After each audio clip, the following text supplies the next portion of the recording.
우리는 그리스도 때문에 어리석으나 너희는 그리스도 안에서 지혜롭고, 우리는 약하나 너희는 강하고, 너희는 존귀하나 우리는 비천하여, 바로 이 시각까지 우리가 줄이고 목마르며 헐벗고 매맞으며 정처가 없고, 또 수고하여 친히 손으로 일을 하며 모욕을 당한즉 축복하고, 박해를 받은즉 참고 비방을 받은즉 권면하니, 우리가 지금까지 세상의 더러운 것과 만물의 찌꺼기 같이 되었도다. 내가 너희를 부끄럽게 하려고 이것을 쓰는 것이 아니라 오직 너희를 내 사랑하는 자녀같이 권하려 하는 것이라. 그리스도 안에서 일만 스승이 이 세대의 아버지는 많지 아니하니, 그리스도 예수 안에서 내가 복음으로써 너희를 낳았음이라. 그러므로 내가 너희에게 권하노니 너희는 나를 본받는 자가 되라. 이로 말미암아 내가 주 안에서 내 사랑하고 신실한 아들 디모데를 너희에게 보내었으니, 그가 너희로 하여금 그리스도 예수 안에서 나의 행사 곧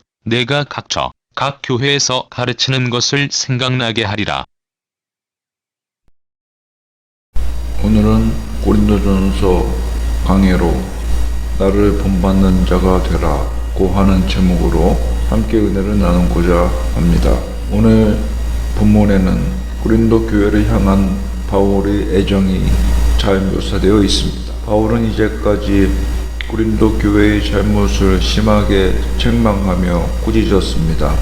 그러나 바울이 그렇게 한 것은 결코 그들을 부끄럽게 하고자 하는 것은 아니었습니다. 바울은 다만 그가 영적으로 낳은 자녀인 고린도 교회의 성도들이 그릇되지 아니하고 올바르게 성숙하도록 아버지와 같은 심정으로 훈계하였던 것입니다. 그러면서 그들을 향해 담대하게 나를 본받는 자가 되라고 외쳤습니다. 이처럼 바울은 자신의 독자들을 심하게 꾸짖고 난 후에 이제는 사랑하는 자녀로 끌어안기 위해 다가가고 있는 것입니다. 그들을 부끄럽게 하려는 것이 아니라고 말할 때 그것은 바울의 목적이 그들에게 모욕을 주려는 데 있지 않고 그들의 잘못된 행동거지를 고쳐주려는 데 있다는 것을 의미하는 것입니다. 자식을 잘 훈련된 지성과 순종의 길로 이끌기 위해 견책하고 단련하는 것은 아버지의 역할입니다. 이렇게 바울은 고린도 교회 교인들을 사랑과 관심으로 가르치려고 하였던 것을 강조하고 있는 것입니다. 바울은 고린도 교회를 개척한 사람으로서 그리스도 예수 안에서 복음으로써 내가 너희를 낳았음이라고 한 말에서 복음 전도자로서 고린도 교회의 존재를 가능케 한 사람이었음을 말하고 있습니다. 이런 개척자로서의 그의 역할은 다른 어떤 선생들이 아무리 나누어 줄 것이 많이 있더라도 결코 대신할 수 없는 위치를 확보하고 있습니다. 바울은 자신을 가리켜 선생이라는 말을 사용하지 않습니다. 바울이 사용한 단어는 파이다 고고이라는 단어로서 이것은 선생이 아니고 아이들을 돌보는 책임을 가지고 있는 노예들을 가리킵니다. 그는 선생이 아니라 보호자로서 자처했던 것입니다. 또한 고린도 교회 교인들이 바울을 본받아야 한다는 주장은 자신이 그들의 아버지 구실을 했다는 주장에 근거하고 있는 것입니다. 어린아이가 더 크게 성숙하도록 자라나려면 부모가 어떻게 하는지를 잘 관찰하고 따라야 한다는 생각입니다. 이러한 권면이 오늘날의 사람들에게는 오만한 것처럼 보이겠지만 당시로서는 아이들의 성품 발달을 위해 책잡을 수 없었던 사실적 진리에 기초한 말입니다. 사람들은 따라야 할 모델을 통해서 배웁니다. 당시 고린도 공동체의 삶이 중요한 순간에 이르렀을 때 좋은 역할 모델이 긴급히 필요했습니다. 바울은 이를 감안하여 그리스도인의 실제적 삶이 어떠해야 하는지를 알려주기 위해 디모데를 고린도에 보냈습니다. 비록 바울 자신은 곧바로 고린도에 갈 수 없었지만 디모데를 보내는 것이 차선책이 될 수 있었습니다. 왜냐하면 디모데는 주 안에서 내 사랑하고 신실한 아들이라고 말했을 정도로 신실한 사람이었기 때문입니다.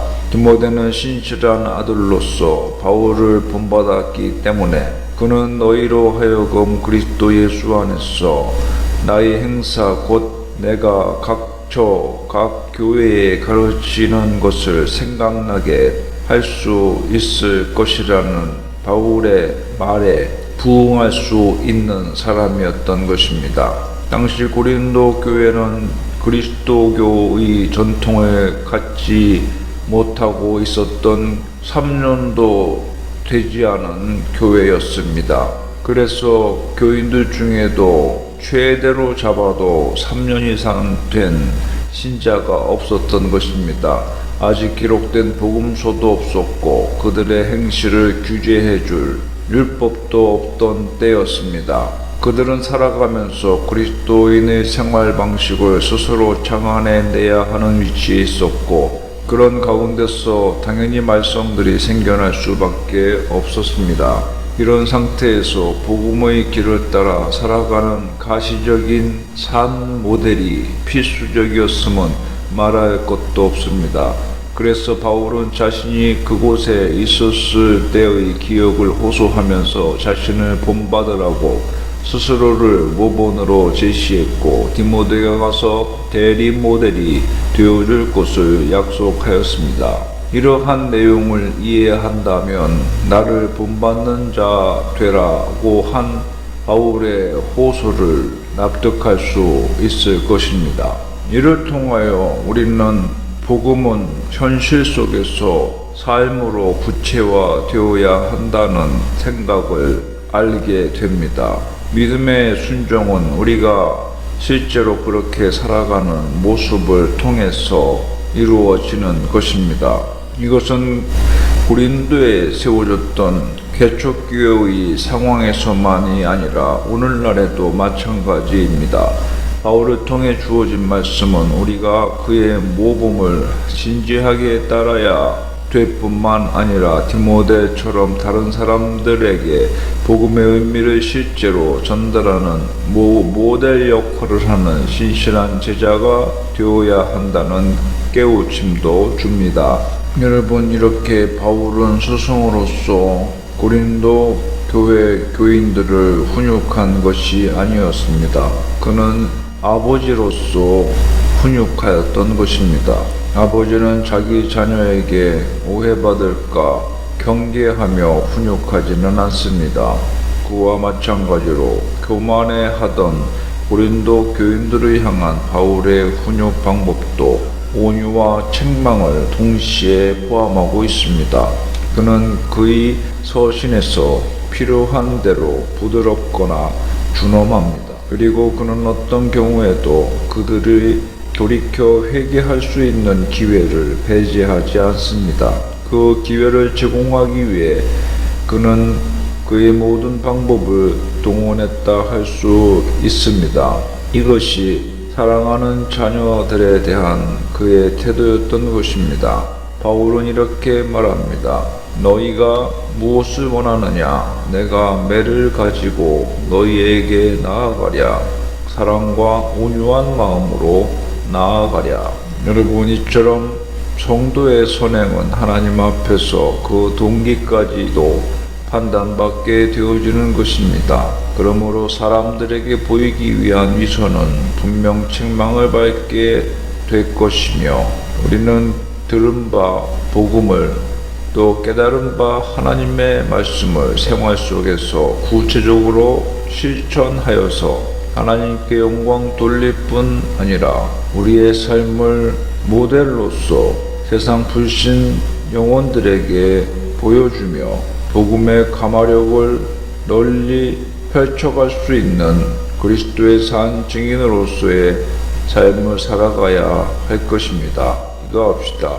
하나님 아버지, 그리스도의 사랑으로 아버지와 같은 마음을 가지고 나를 본받으라 권면하며 고린도 교인들을 온유와 사랑으로 가르치고 인도하였던 바울 사도의 마음을 본받아서 우리도 복음을 생활 속에서 구체적으로 실천하며 말과 생각과 행동 거지에 있어서 불신자의 모범이 되어주는 믿음의 성도들이 다 되게 하여 주시옵소서.